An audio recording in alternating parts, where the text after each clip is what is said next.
Hi friends, நேற்று night என்ன நடந்துச்சு தெரியுமா? நானும் எங்க மம்மி வாக்கிங் போயிட்டு இருந்தோம். அப்ப நாங்க என்ன பார்த்தோம் தெரியுமா?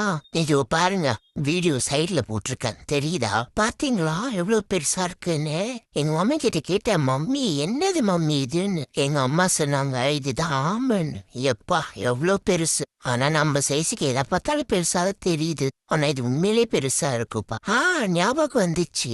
ஒரு நாள் இதுதான் ஃப்ரெண்ட்ஸ் எங்க வீட்டுக்கிட்ட வந்துச்சு, எங்க கேட்டுக்கு வெளியே வந்துச்சு. அப்ப நான் இத பார்த்துட்டு கத்துனேன். எங்க அம்மா வந்து என்ன கத்துறாங்க, சும்மாவே எதுக்கு கத்துறேன்னு. ஒரு வீட்டுல ஆம்பளை பையன் நான் எதுக்கு இருக்க? ஒரு பாதுகாப்பா இருக்கணும் தானே இருக்கேன். இத பார்த்துட்டு நான் கத்துனா எங்க அம்மா சும்மா சும்மா கத்தினே இருக்காதுன்னு என்ன சொல்றாங்க. அதுவும் நம்மள மாதிரி ஈவினிங் ஆனா வாக்கிங் வரும் போல. அதுதான். ஆனா இது வரைக்கும் இதை நான் பார்த்தது இல்ல, இப்பதான் பாக்குறேன். அதுதான் உங்களுக்கும் காட்டலான்னு வந்து. ஓகே ஃப்ரெண்ட்ஸ், வீடியோ பிடிச்சிருந்தா லைக் பண்ணுங்க, ஷேர் பண்ணுங்க, மறக்காம சேனலை சப்ஸ்கிரைப் பண்ணுங்க. ஓகே, பாய்.